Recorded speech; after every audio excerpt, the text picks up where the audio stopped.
now. Very bad. What makes you say that? Look at what happened sa Bicol. 200 inosenteng Pilipino patay dahil ninakaw yung flood control funds. Hindi katanggap-tanggap yun. Hindi katanggap-tanggap yun, Karen. Dapat yun nakapagpasko, kagaya nating dalawa, kagaya ng maraming Pilipino kasama pamilya, patay eh. O paano gagawin natin doon? Sorry? Hindi sila nag-sorry. Patay yun dahil ninakaw yung flood control funds. Nasaan yung 5,500 flood control programs? Yan ang dapat natin pinag-uusapan. Yan ang dapat iniimbestigahan, hindi yung kung ano-ano. Pagkukulang ba ito ng Pangulo? O siyempre, siya Pangulo eh. Siya Pangulo eh. At sa kanyang termino, magdadalawang taon pa lamang, ay 500 billion pesos na ang sinabing nagasta sa flood control programs. Nasaan? Nasaan? Yung sa Bicol na nalubog, bilyong-bilyong piso yun. Bakit nalubog? Okay, ngayon, hindi lang yun ang isyong pag-uusapan natin. Marami pang may init na usapin ng ating bansa at nais naming malaman ang pananaw nyo at paninindigan. May 10 tanong dito sa harapan nyo, pumili kayo ng 5, tapos ibibigay nyo sa akin, susubukan natin sa loob ng 6 na minuto. Sasagutin nyo to. Okay, I have to choose the 5 now. You know, choose one and give it to me. Okay. One first. Okay, alright. Ano ang masasabi mo sa paggamit ng confidential funds ni Vice President Sara Duterte? Hindi lamang dapat yung kay Vice President Sara Duterte imbestigahan. Lahat ng gumagamit ng confidential funds kung may iimbestigahan lahat. Pero hindi pwedeng isa ang lang. tanong is about Sara Duterte. Yung paggastos niya ng confidential funds, sinabi niya hindi siya magpapaliwanag sa Kongreso. Tama ba yon? Tama, sapagkat binibigyan siya ng COA until January or February of this year to comply with documentation. Yung notice of disallowance, Karen, ito'y malaking kasinungalingan. Ang notice of disallowance ay hindi kasong kriminal. Hindi yun finding of guilt. Yun ay para remedyohan mo yung mga kulang na dokumentong pinapasumiti sa'yo. At binibigyan pa siya ng January or February of this year. Therefore, the investigation conducted by the House of Representatives, if at all, premature. Huwag mong pangunahan ng COA. Constitutional duty ng COA yan. Article 9, Paragraph D, Section 3. So, attorney, naniniwala kang walang maling paggamit si Vice President Sara Duterte sa confidential funds? Hindi pa dapat husgahan dahil meron pa siyang period to comply. So lahat ito premature. Let COA do its job.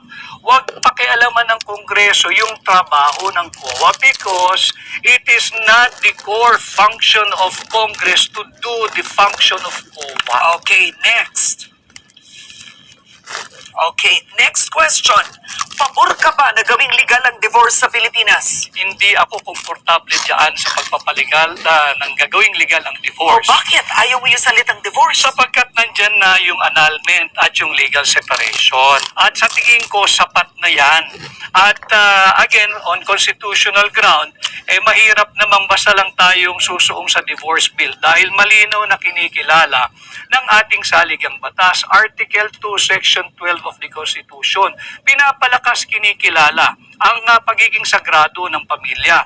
In fact, it is treated as the basic autonomous social institution na dapat palakasin. So on constitutional ground, may reservation ako sa divorce bill. Next. Yan. Okay. Paano mapapahusay ang kalidad ng edukasyon ng Pilipinas? O siguro ang tanong na lang, magkomento ka sa edukasyon ng Pilipinas ngayon at sa pagbawas ng budget. Kulelat tayo, di ba? Kulelat tayo sa math, sa reading, sa science, at sa spelling. Tapos pinawasan pa ni Bongbong Marcos ang 12 billion. Lalo tayong malulubog. We are not using our public money to do proper public investment. So maling-mali na bawasan mo ng 12 billion pesos ang Department of Education at isang kalang mo ang kinabukasan ng kabataang Pilipino, unahin mo ang ayuda ng mga mambabatas. Yan, maling-mali yan. Ang tanong ko sa iyo, kung naging senador ka, anong gagawin mo? What legislation will you do? I will work on amending the plunder law. Ibababa ko yung threshold ng plunder from 50 million to 5 billion. At pag nagawa ko yan, Baka lahat makulong na. hindi lang yan, Karen. Pag nagawa ko yan, ibabalik kong death penalty. Yun ang kaparusahan sapagkat higit pa sa heinous crime ang pagnanakaw. So ang plunder para sa iyo 5 million pesos tas death penalty. Yes. Dahil ang pagnanakaw ay pagnanakaw kahit magkano pang halaga yan. At singit ko lang, kahit sa banal na kasulatan, ang nakalagay lang doon, thou shall not steal, period. Hindi sinabing thou shall not steal ng more than 50 million. So huwag nating paguluhin ang buhay natin, huwag kang magnakaw, period. Alright, next. Ay, ako na ganun ko to. Pumili ka ng iba. Here. Yan, okay. Alright, eto. Sa issue ng West Philippine Sea, tama ba ang ginagawang pivot ng administrasyon sa US mula sa China? Hindi ako sangayon. Sapagkat tatandaan natin at nandito naman yung team mo, suriin ninyo yung naging pahayag ni Bongbong Marcos noong 2022 SONA. Nung sinabi niya as regards our standing in the community of nations, that we shall be friend to all and an enemy to none. Nag-pivot ka na. Andito na tayo, kaaway na natin ang China. Dahil we're pursuing hindi na independent foreign policy, kundi interest na ng Estados Unidos ito eh. With the proliferation of US military bases. Yung EDCA yan, US military bases yan eh. But that's not a US military base. EDCA is not. No, they call it EDCA, pero nandoon na yung mga Article 18, Section 22 of the Constitution. No foreign bases, troops and installation. Anong tawag natin sa EDCA? Andun ang tropa nila, nandun ang base, nandun ang armas, nandun ang bomba, nandun ang missile. But that is essentially US military bases But and their... even the Supreme Court said EDCA is constitutional. Pero nandirito na sila, Karen. Basahin natin ang Article 18, Section 25. I will not argue with the Supreme Court. I'm a member of the bar. Pero hindi naman lahat ng desisyon ng Supreme Court ay sinasangayunan ko. At marami din silang naging desisyon ng araw na binago rin nila paglipas ng panahon. Baka sakali, ganun din ang mangyari dito. Okay. Kasi sinabi mo, in one of your speeches, you said, dapat ihintunaan ng administrasyong ito yung belligerent rhetoric niya Yes. when it comes to the West Philippine Sea. Yes. Because we're putting our Filipinos in harm's way na nandoon sa teritoryo ng China. Yung Pilipino sa Macau, yung Pilipino sa Hong Kong, yung Pilipino sa mainland China, paano pag nagkaroon ng retaliation? Hindi yung gobyerno ng China, they will not do that. Yung mga Chinese doon, kawawa ang Pilipino, sino mananagot? Pero attorney, masang-ayon ka sa pag-handle ni Pangulong Duterte sa West Philippine No, ang Sea? sinasabi ko, let us diffuse and de-escalate the tension. Huwag nating silaban. Sapagkat yung ginagawa ng mga matatapang na nagsasalita dyan sa gobyerno, that is even punishable under RPC Article 118, Karen. Okay. Alright. Bawal yan. Ang dami ko pa kasi gusto itanong sa inyo eh. Ayoko. 20 minutes. Kaya pa ba isa muna? Kaya pa ba isa? Very quickly lang. Eto, mabilis dapat. Solusyon sa mataas na presyo ng bilihin. Kampanya ni BBM, nandun ka. Sabi nyo, ibababa nyo bigas. 20 pesos Wala na kada ako kilo. dun eh. Wala na ako dun. Kasalanan niya yan. Sapagkat yung budget, sinimulan natin sa budget, talagang inflationary yung budget. Hindi ito developmental budget na dapat sinusulong ng lahat ng Pangulo. Dapat, para malabanan natin yung pagtaas ng presyo, magsimula sa gobyerno. Belt tightening, austerity program, and fiscal discipline. Dapat wag tayong gumastos ng higit sa kinikita ng gobyerno. Parang budgeting mo lang yan sa bahay, Karen. You do not spend more than what you earn. Okay. Dapat ba ma-impeach si Vice President Sara Duterte? Pakita muna nila yung ebidensya at hayaan natin yung mga senator judges mag-appreciate ng ebidensya kung sakasakaling tumuloy. Okay. Last words. Bakit dapat iboto si Attorney Vic Rodriguez? Sapagkat ako'y lalaban sa korupsyon. At alam ko kung paano labanan ito, amendahan ko yung plunder law at pag na-amendahan ko yan, ibabalik ko ang death penalty. Sapagkat pagod na ang sambayan ng Pilipino sa korupsyon at nakita natin kung saan patungo ang ating bansa. Kawawa naman tayo. At yan ang harapan 2025 kasama si Attorney Vic Rodriguez. Maraming salamat po sa Thank inyo. you, Karen. At magandang araw kapamilya. Bumoto ng tama. Suriin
May load tayo. Oh. Nawalan ako ng hangin Parang yung mga kalaban.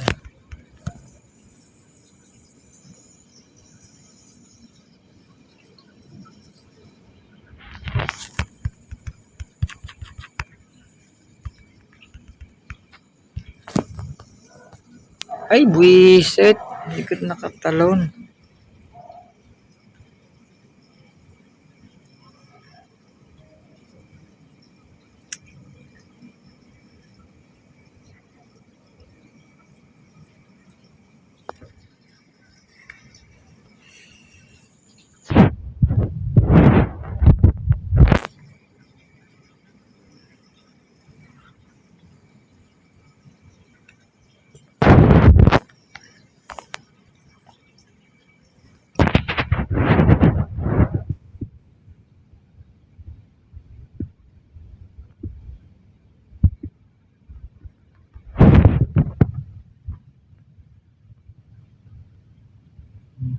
Dali si Eric.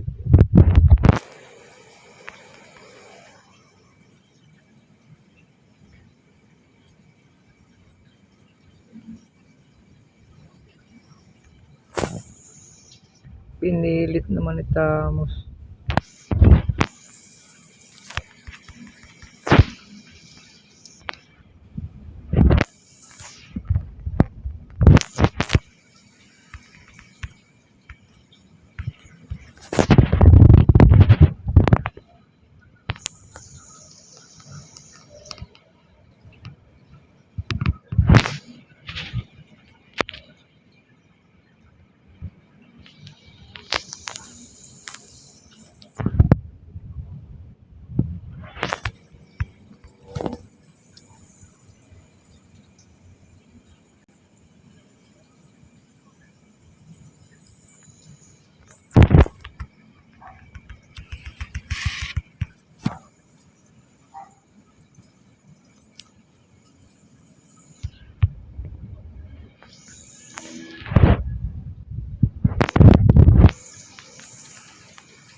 Nadali si Eric.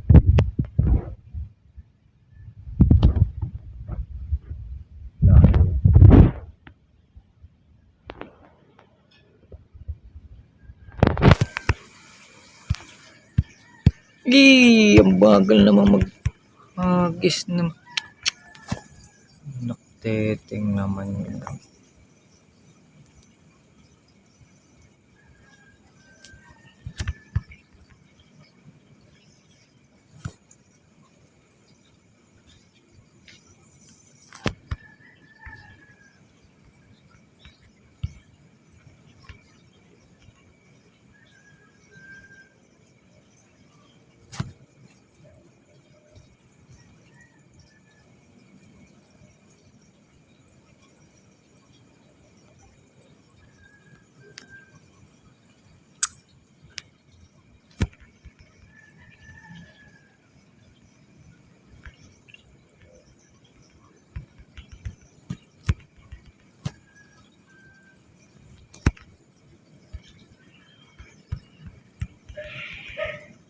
Oh, ang bibilis.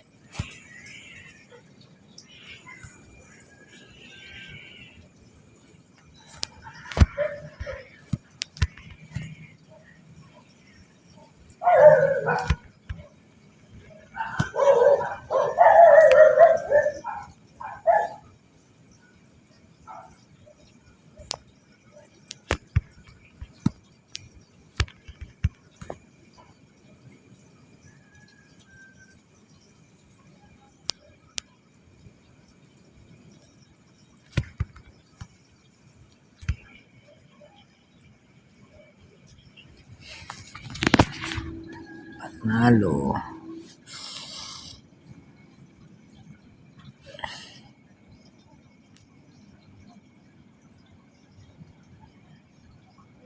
Tatatlo pa ang ating store.